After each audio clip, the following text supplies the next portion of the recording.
سارے تعلق رب سے جوڑو، کر دے گا وہ نظر کرم۔ اما بعد فاعوذ باللہ من الشیطان الرجیم، بسم اللہ الرحمن الرحیم۔ وَأَطِيعُوا اللَّهَ وَرَسُولَهُ وَلَا تَنَازَعُوا فَتَفْشَلُوا وَتَذْهَبَ رِيحُكُمْ، صدق اللہ العظیم۔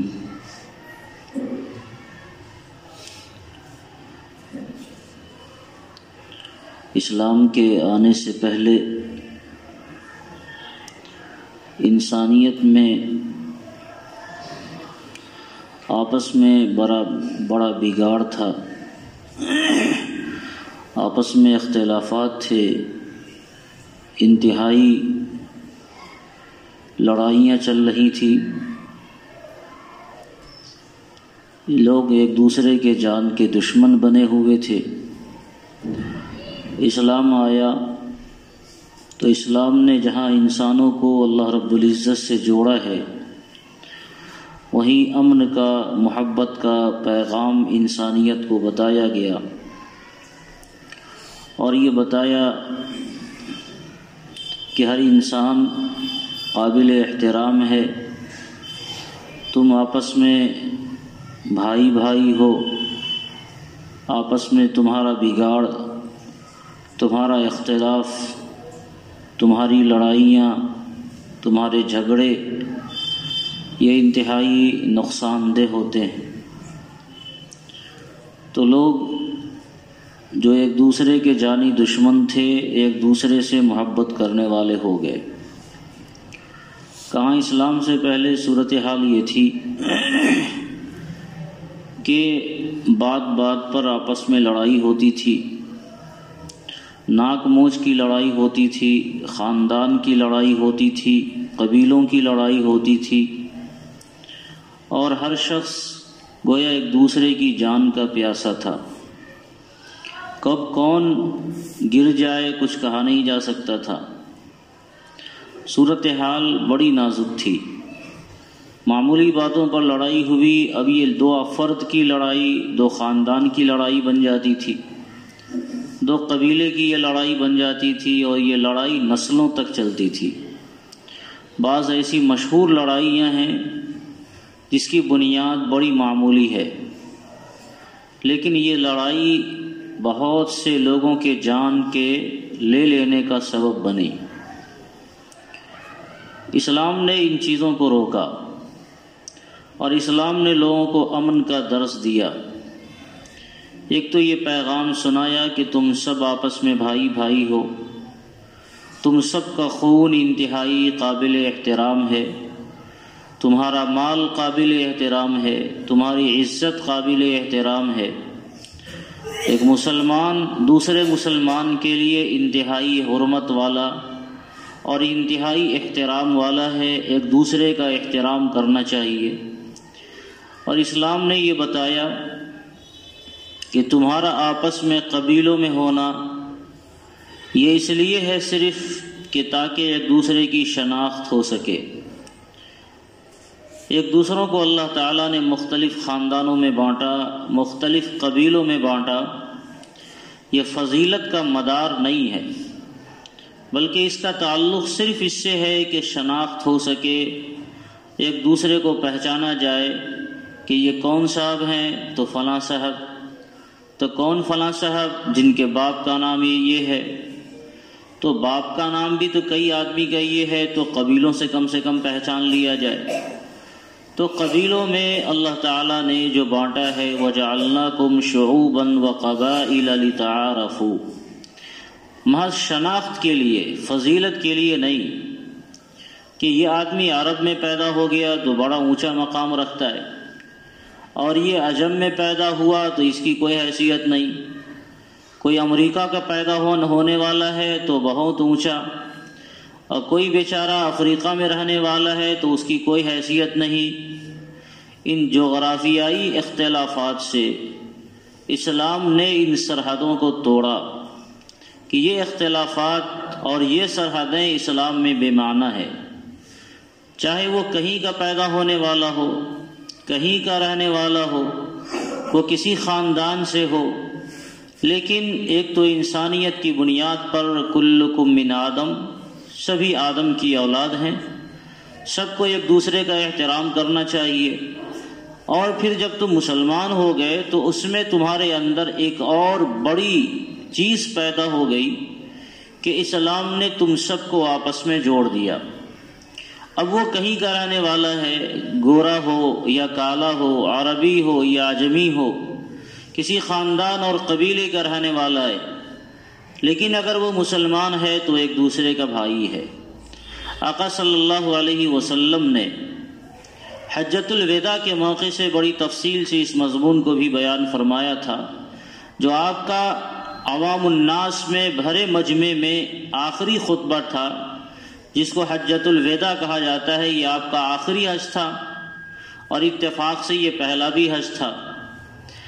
تو اس حج کے موقع سے جہاں آپ نے اہم نصیحتیں لوگوں کو فرمائی، وہیں انسانیت کے احترام پر بھی آپ نے لوگوں کو درس دیا ہے، اور آپ نے یہ بتایا، دنیا والوں کو یہ پیغام دیا کہ تمہارے اختلافات خاندان کی بنیاد پر نہیں ہونی چاہیے، تمہارے اختلافات آپسی کسی بنیاد پر نہیں ہونی چاہیے، اس کی بنیاد پر کوئی کسی سے بڑا اور چھوٹا نہیں ہوتا ہے۔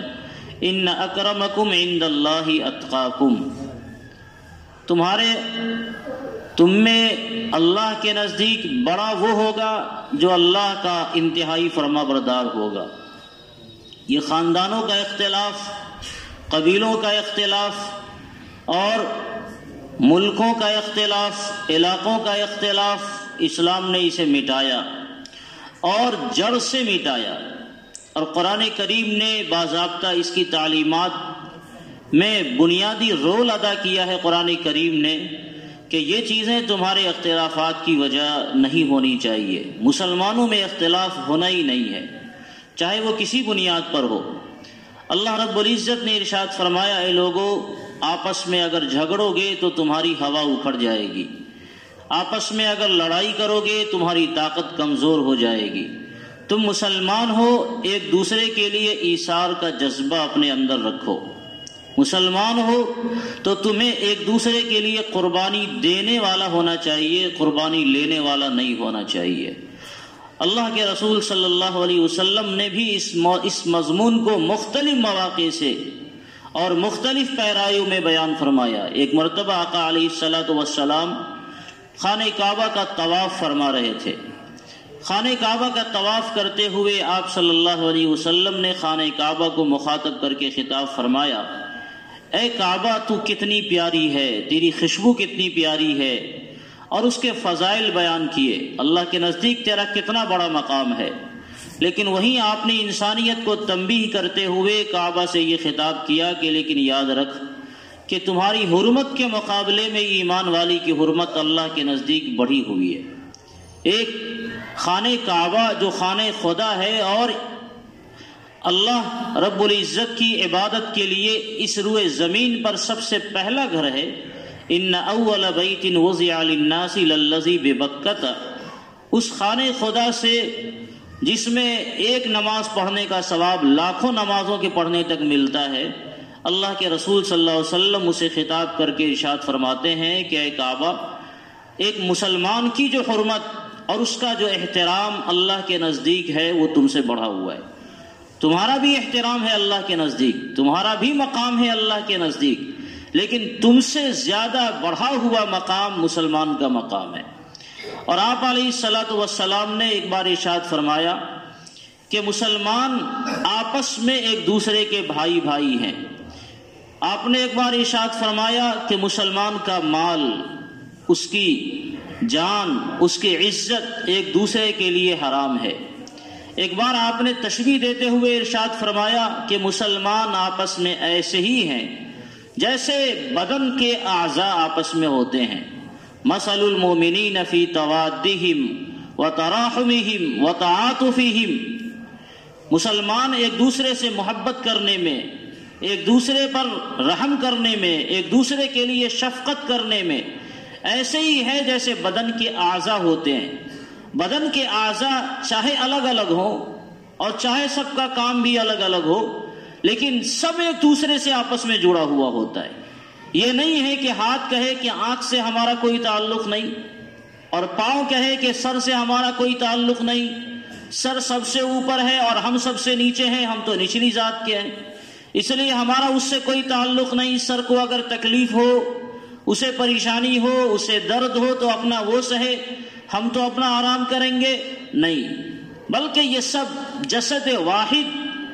ایک کو اگر تکلیف ہوتی ہے تو اس کی تکلیف سے بخار دوسرے کو بھی آتا ہے۔ تکلیف سر میں ہوتی ہے مگر رات میں نیند آنکھ کو نہیں آتی ہے، رونا آنکھ کو آتا ہے، حالانکہ تکلیف سر کے اندر ہے۔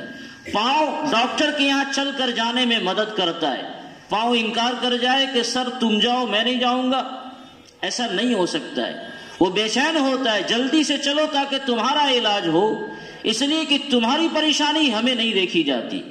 بدن کے اور اعضاء آرام نہیں کریں گے اس لیے کہ سر کو تکلیف ہے تو ہمیں کیا پڑی ہے، نہیں، بدن کے یہ اعضاء ایک دوسرے کی تکلیف میں ایسے ہی بے چین ہوتے ہیں جیسے اسے خود تکلیف ہو رہی ہے۔ کسی کو خود تکلیف ہو جس طرح وہ بے چین ہوتا ہے، بدن کے یہ اعضاء ایک دوسرے کے لیے اسی طرح آپس میں بے چین ہوتے ہیں، اور جب تک اپنے اس عضو کی، اپنے اس بھائی کی تکلیف کو دور نہیں کر دیتے اسے آرام نہیں ملتا ہے۔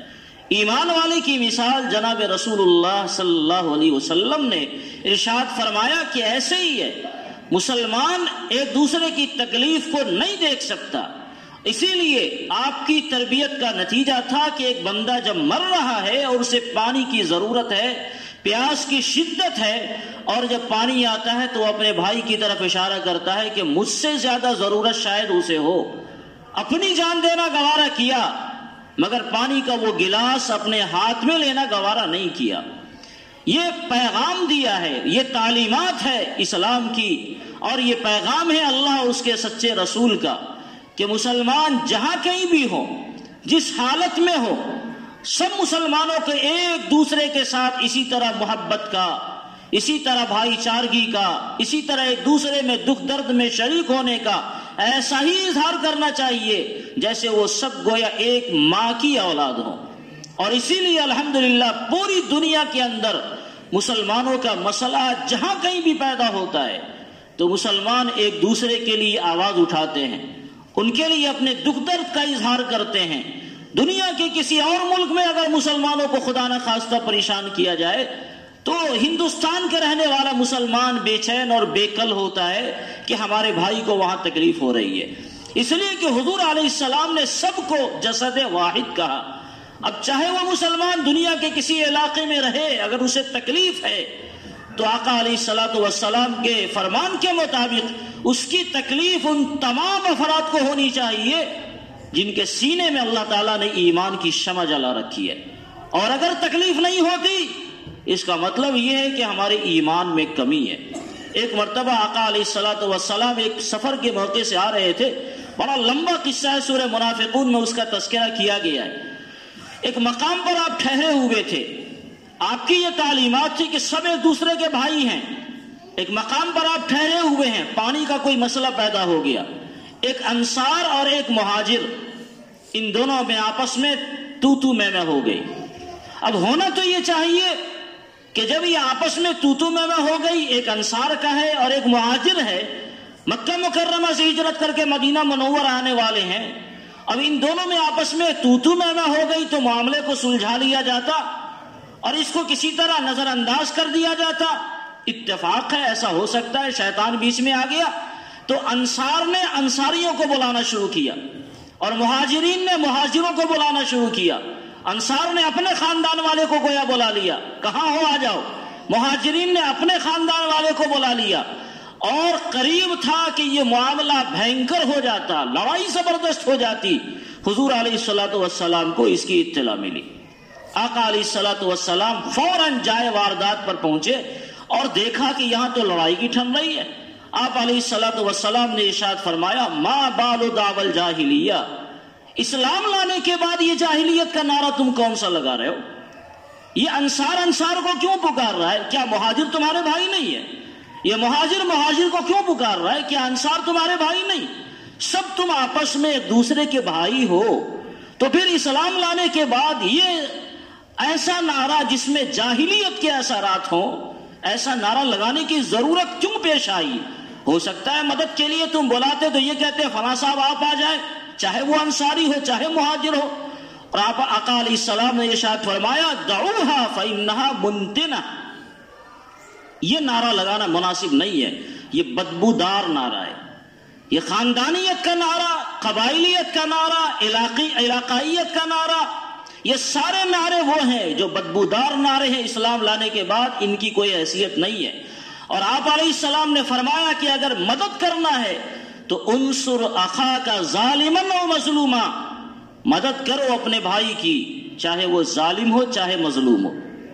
مظلوم کی مدد کرنا تو سمجھ میں آتا ہے، کوئی مظلوم ہے بیچارہ پٹ رہا ہے تو اسے مار سے بچا لیا جائے. ظالم کی مدد کیا کرے؟ ہم بھی لاٹھی لے کے جائیں اور ان کی مدد کریں، لے بھیا ایک اور مار؟ نہیں. آپ علیہ السلام سے پوچھا گیا کہ یا رسول اللہ مظلوم کی مدد کرنا تو سمجھ میں آ رہا ہے، یہ ظالم کی مدد کرنا کیسے اس کی ہم مدد کریں؟ تو آپ علیہ السلام نے فرمایا کہ ظالم کی مدد یہ ہے کہ اس کو اس کے ظلم سے باز رکھا جائے. ظالم کی مدد یہ نہیں ہے کہ اس کو اور ظلم پر آمادہ کیا جائے، نہیں. اسے اور ہوا دی جائے، نہیں. اسے اور آگ لگایا جائے، نہیں. بلکہ ظالم کی مدد یہ ہے کہ اگر کوئی تمہارا اپنا بندہ ظلم کر رہا ہے تو اس کی خوشامد کرو، بھیا یہ مناسب نہیں ہے، یہ اچھا نہیں ہے، یہ نہیں کرنا چاہیے. یہ ہے اسلام کی تعلیمات اور یہ ہے اسلام کا اصول. اور اسی لیے اسلام نے، آپ دیکھیں گے جب صحابہ کرام مکہ مکرمہ سے ہجرت کر کے مدینہ منورہ تشریف لائے تھے، اس وقت حضرات مہاجرین کے پاس کچھ بھی نہیں تھا. یہ بیچارے تو اللہ اور اس کے رسول کی محبت میں اپنا سارا کچھ مکہ مکرمہ میں چھوڑ کر آ گئے تھے. بس ایک اپنا وجود تھا یا اس کے اوپر کپڑے تھے، اس کے علاوہ ان کے پاس کچھ نہیں تھا. مدینہ میں نہ ان کی زمین تھی، نہ رہائش کا کوئی انتظام تھا، نہ کوئی کاروبار کی کوئی شکل تھی، نہ کھانے پینے کا انتظام تھا. اسلام نے چونکہ اخوت کا پیغام دیا کہ مسلمان تمہارا بھائی ہے، اس لیے آپ علیہ الصلوۃ والسلام نے مہاجرین کو اور انصار کو، ان دونوں کے درمیان ایک رشتہ قائم فرمایا جس کو مواخات کا رشتہ کہا جاتا ہے. اور اس رشتے کی شکل یہ ہوئی کہ ایک انصار اور ایک مہاجر، یہ دونوں آپس میں بھائی بھائی. اب اس مہاجر کی ذمہ داری اس انصار کے ذمے، تمہارا یہاں گھر ہے اور یہ بیچارہ باہر سے آیا ہے، لہذا اس کی دیکھ ریکھ کا انتظام کرنا، اس کے کھانے پینے کا انتظام کرنا، اس کی رہائش کا انتظام کرنا، یہ تمہارے ذمے. اب اس میں کوئی نہیں کہتا ہے کہ حضور میرے پاس خود نہیں ہے، میں تو 350 روپیہ کما کے لاتا ہوں، میرے بال بچوں کے لیے نہیں ہے تو ہم اس کا انتظام کہاں سے کریں. نہیں، سب نے اپنے بھائی کو خوشی خوشی قبول کیا، گلے لگایا اور انہوں نے ایسی قربانی دی کہ خدا کی قسم اس طرح کی قربانیوں کا تصور روئے زمین پر کہیں اور نہیں ہو سکتا ہے. لوگوں نے یہ کیا کہ جن کے پاس 2 بیویاں تھیں انصار میں، انہوں نے اپنے بھائی سے کہا کہ میری یہ 2 بیویاں ہیں، تم جس کو چاہو پسند کر لو، میں طلاق دے دیتا ہوں، عدت کے بعد تم اس سے نکاح کر لینا. آدمی ایسی بھی قربانی دیتا ہے. لیکن ان حضرات نے کر کے دکھلایا کہ میرے آقا کا یہ حکم ہے کہ یہ تمہارا بھائی ہے، تو وہ چاہے اجنبی ہو، ہمیں اس سے کوئی بحث نہیں، چاہے وہ بہت دور کا رہنے والا ہے، ہمیں اس سے کوئی بحث نہیں. آدمی کسی دوسرے کو رکھتا ہے تو کہیں نہ کہیں اجنبیت کا احساس ذہن و دماغ میں ہوتا ہے. لیکن انہوں نے یہ نہیں دیکھا کہ یہ دور کے رہنے والے ہیں، کون ہے، کہاں کے ہیں، خاندان کیا ہے، نسل کیسی ہے، پتہ نہیں صحیح آدمی ہے نہیں صحیح ہے. سبوں نے قربانی دی اور قربانی کے اسی جذبے کے ساتھ جس جذبے کی تعلیم آقا نامدار جناب محمد رسول اللہ صلی اللہ علیہ وسلم نے دی تھی، اسی جذبے کے ساتھ سبوں نے اپنے ایک ایک بھائی کو رکھا اور اپنا بھائی بنا کے رکھا.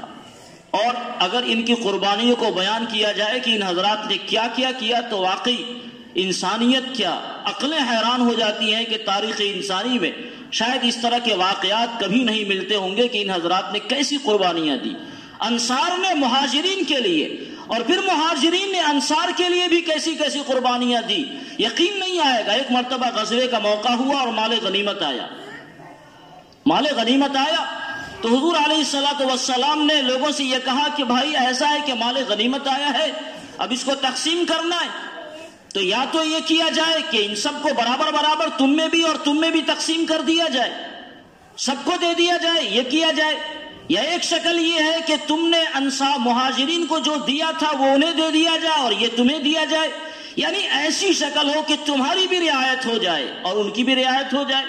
آقا علیہ السلام نے کچھ ایسی تجاویز پیش فرمائی تو جانتے ہیں انصار نے یہ نہیں کہا ہاں بہت اچھا، بلکہ یہ کہا یا رسول اللہ ہم نے جو مہاجرین کو دیا وہ بھی ان کے پاس رہنے دیا جائے اور یہ بھی انہی کو دیا جائے، ہم سے زیادہ ضرورت ان کو ہے۔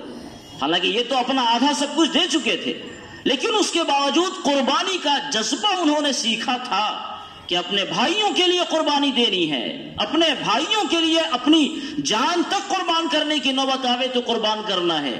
اسی جذبے کے تحت انہوں نے یہ کہا، حضور علیہ السلام کی طرف سے انہیں دعائیں ملی۔ اسی لیے ایک مرتبہ ایک صحابی کے پاس ایک مہمان آتا ہے، رات میں کھانے کا انتظام کیا، گھر میں گئے، بیوی سے کہا کہ بھائی جو کھانا ہے لاؤ۔ اس زمانے میں آج کے زمانے کا کوئی تصور تو تھا نہیں، جو کھانا ہے وہ کھانا سامنے لاؤ۔ کھانا سامنے لایا گیا، بیوی نے کہا کہ اتنا ہی کھانا ہے، یا تو ہم کھاویں آپ کھاویں یا بال بچے کھاویں، اتنا ہی کھانا گھر میں ہے۔ اور اتنے کھانے والے لوگ بھی مہمانوں کی ضیافت کرتے تھے۔ کہا ٹھیک ہے بچوں کو بہلا کر سلا دو، بچوں کو سلا دیا گیا۔ بیوی تو بیوی ہے، وہ خاتون ہے، لہذا وہ الگ رہیں گی۔ اب کھانا ایک آدمی کا ہے، کم سے کم صاحب کھانا تو کھانے میں شریک ہوگا مہمان کے ساتھ، وہ شریک ہوا۔ اب اگر صاحب خانہ وہ صحابی اگر کھانا کھاتے ہیں تو پھر مہمان رسول کا پیٹ نہیں بھرے گا، اب کیا کرنا چاہیے؟ اور نہیں کھاتے ہیں تو یہ عجیب سا لگے گا، مہمان اکیلے کھاوے اور میزبان کہے لیجیے اور کھائیے اور کھائیے، تو بڑی عجیب سی یہ بات ہو جاتی ہے۔ مہمان بھی کچھ سوچنے پر مجبور ہوگا، پتہ نہیں کیوں یہ صاحب نہیں کھا رہے، مجھے ہی کھلا رہے، کہیں کھانے میں زہر تو نہیں ملا ہوا ہے۔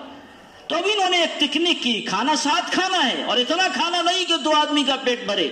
تو انہوں نے ایک چال کیا، بیوی سے کہا کہ تم چراغ کو درست کرنے کے بہانے بجھا دو۔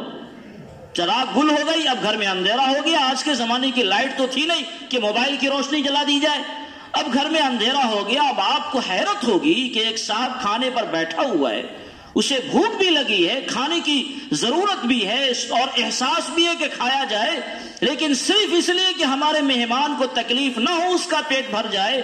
یہ بار بار 1-2 بار ہو تو سمجھ میں آتا ہے، جب تک مہمان کھانے سے فارغ نہیں ہو گیا اور جب تک مہمان نے سارا کھانا نہیں کھا لیا، یہ بندہ بار بار یوں خالی ہاتھ لیتا ہے، روٹی کی طرف بڑھاتا ہے اور ایسا لگتا ہے کہ وہ روٹی توڑا، پھر یہ ہاتھ سالن کی طرف بڑھاتا ہے اور ایسا لگتا ہے کہ اس نے سالن لیا، یہ ہاتھ پھر منہ کی طرف بڑھاتا ہے، پھر منہ چلاتا ہے تاکہ اس کو آواز بھی آوے کہ یہ بندہ کھا رہا ہے۔ اب یہ ایکٹنگ کرنا 10-15 منٹ مستقل کہ آپ خالی ہاتھ ادھر بھی بڑھا رہے، خالی ہاتھ ادھر بھی بڑھا رہے، خالی ہاتھ منہ کی طرف لا رہے، منہ بھی چلا رہے، یہ ایک ایسا عمل ہے جو بڑا دشوار گزار ہے۔ مگر ان حضرات نے یہ سیکھا تھا کہ اپنے بھائیوں کے لیے اکرام اور ایثار کا جذبہ ہو، چنانچہ ایسی مہمانی کی اور اس کا نتیجہ جانتے ہیں کیا ہوا؟ سویرے جب اللہ کے رسول صلی اللہ علیہ وسلم کے دربار میں جب یہ پہنچے تو حضور علیہ السلام نے بشارت سنائی کہ اللہ تعالیٰ کو تمہاری وہ مہمانی بڑی پسند آئی، تم نے جو میزبانی کا حق ادا کیا ہے اللہ تعالیٰ نے اس کی تعریف کی، کسی کو پتہ نہیں چلا تھا، یہاں تک کہ اس مہمان کو جو سامنے بیٹھا ہوا اسے بھی اندازہ نہیں تھا کہ ہمارا میزبان ہمارے ساتھ کیا برتاؤ کر رہا ہے، مگر اس اندھیری رات میں جو دیکھنے والی ذات ہے اس ذات نے دیکھا اور ساری دنیا کو بتا دیا کہ اس نے ایسی میزبانی کی ہے۔ یہ ایثار کا جذبہ اسلام نے دیا، اور اسی لیے جناب رسول اللہ صلی اللہ علیہ وسلم نے ایک بار ارشاد فرمایا تھا، واللہ لا یؤمن، یہ جملہ آپ نے 3 مرتبہ ارشاد فرمایا، خدا کی قسم وہ مومن نہیں ہے۔ کون؟ من لا یامن جارہ بوائقہ، جس کے شر سے اس کا پڑوسی محفوظ نہ رہے۔ بلکہ ایک روایت میں تو یہ ہے کہ آپ نے قسم کھا کر فرمایا، خدا کی قسم، اس ذات کی قسم جس کے قبضے میں میری جان ہے، وہ آدمی جنت میں نہیں جائے گا جس کا پڑوسی اس کے شر سے محفوظ نہ ہو۔ یہ اسلام نے تعلیم دی مسلمانوں کو کہ مسلمان ایک دوسرے سے نفرت کا اظہار کرے، مسلمان ایک دوسرے کو حقیر سمجھے، مسلمان کسی کو تکلیف پہنچائے، نہیں ہو سکتا ہے۔ آپ نے ارشاد فرمایا، المسلم من سلم المسلمون من لسانہ ویدہ، مسلمان تو وہ ہے جس کے ہاتھ سے بھی اور اس کی زبان سے بھی کسی کو تکلیف نہیں پہنچتا ہو۔ اور اسی لیے آپ نے یہ پیغام دنیا والوں کو دیا کہ جب تک تم اپنے لیے وہی پسند نہ کرو جو دوسروں کے لیے پسند کرتے ہو، دوسروں کے لیے وہی پسند نہ کرو جو اپنے لیے پسند کرتے ہو، اس وقت تک تمہارا ایمان کامل نہیں ہے۔ یہ ہے اسلام کی تعلیمات۔ اسلام نے اخوت کا درس دیا، بھائی چارگی کا درس دیا، اور قرآن کریم نے کہا کہ آپسی لڑائی، آپسی جھگڑے، آپسی انتشار، چاہے وہ کسی بھی بنیاد پر ہو، یہ جھگڑے اسلام میں آنے کے بعد مناسب نہیں ہے۔ اس سے مسلمانوں کی جمعیت خطرے میں پڑتی ہے، مسلمانوں کا اتحاد اس سے پارا پارا ہوتا ہے، اور اس کی وجہ سے دنیا والوں کو ہمارے اوپر ہنسنے کا اور دنیا والوں کو ہمارے اوپر اپنی طاقت کا استعمال کرنے کا موقع ملتا ہے۔ مجھے کہنے دیجیے، آج جو دنیا کی صورتحال بنی ہوئی ہے اس کی وجہ یہی ہے۔ مسلمان کہنے کو 50 سے زیادہ ممالک پر حکومت کر رہے ہیں، کہنے کو اس کی آبادی اربوں سے زیادہ ہے، لیکن کوئی عرب میں رہنے والا ہے تو عرب کے جس خطے میں ہے اس کو دوسرے خطے سے کوئی مطلب نہیں۔ فلسطین میں اگر ظلم ہو جائے تو سعودیہ والے کو کوئی مطلب نہیں۔ کوئی عجم میں رہنے والا ہے تو عجم کے کسی خطے والے کو دوسرے خطے سے کوئی مطلب نہیں۔ چونکہ مسلمان ایک دوسرے کے غم میں ایسا ہو گیا کہ وہ مصیبت دوسرے کو پڑی ہے، ہمیں کیا بلا، ہمیں کیا جاتا ہے کہ ہم فلاں کی مصیبت کے لیے ہم خواہ کو قربانی دینے والے بنے۔ تو مسلمان ایک بڑی تعداد میں رہنے کے باوجود بھی چونکہ فرقوں میں بٹا ہوا ہے، علاقوں میں بٹا ہوا ہے، خاندانوں اور قبیلوں میں بٹا ہوا ہے، جغرافیائی حدود کے اندر بٹا ہوا ہے، اسی لیے مسلمانوں کی صورتحال وہ ہے جو آج پوری دنیا کے اندر ہے۔ مسلمان اگر ایک پلیٹ فارم پر جمع ہو جائیں، آپ کو پتہ ہے ایک زمانے میں خلافت اسلامیہ چلتی تھی، ترک اسلامی خلافت کی نمائندگی کرتا تھا، آخری زمانے میں بڑا کمزور ہو گیا، لیکن اس کے باوجود بھی اس ترک کے ذریعے پوری دنیا کی ساری اسلامی حکومتیں اور سارے مسلمان ایک پلیٹ فارم پر ہوتے تھے۔ وہ جو آواز لگا دے ساری دنیا کے مسلمانوں کو اس پر لبیک کہنا ہے۔ دنیا والوں کو یہ اتحاد کبھی دیکھا نہیں گیا، اور دنیا والوں نے پوری کوشش کر ڈالی کہ اس اتحاد کو ختم کر دیا جائے۔ مسلمان جو ایک امیر کے تحت رہنے کی زندگی گزارنے کا عہد و پیمان کرتے ہیں، وہ جو کہہ دے اس کے لیے آمنا صدقنا۔ تو چنانچہ دنیا والوں نے بڑی سازش اور لمبی سازش کر کے رہی صحیح جو ترکی اسلامی خلافت تھی اسے آج سے تقریباً 100 سال پہلے پارا پارا کر دیا گیا، اور اس لیے کیا گیا تاکہ مسلمان کسی ایک پلیٹ فارم پر جمع نہیں ہو۔ اب یہ فٹ بال کی طرح ہے، جس کھلاڑی کے پاس جاتا ہے وہ ایک لات مار دیتا ہے۔ اب صورتحال یہی ہے، آقا صلی اللہ علیہ وسلم کے فرمان کی روشنی میں کہ زمانہ آئے گا کہ تم سمندروں کی جھاگ کی طرح ہو جاؤ گے، تمہاری کوئی حیثیت نہیں رہ جائے گی۔ اس کی ایک بڑی وجہ یہ ہے کہ جہاں اللہ رسول کے احکام سے دوری ہے وہیں ہمارا اختلاف، ہمارا انتشار، ہمارے آپس کی لڑائیاں، انہوں نے ہمیں تباہ و برباد کر دیا ہے۔ اللہ تعالی ہم سب کے دلوں کو جوڑنے والا بنائے، اللہ تعالی ہم سب کے دلوں میں اتحاد پیدا فرمائے، مسلمان جہاں کہیں بھی ہیں سب کو جسد واحد کی طرح بنائے، ہمارے اختلافات کو، ہمارے انتشار کو اللہ رب العزت ختم فرمائے۔ آمین وآخر دعوانا الحمدللہ۔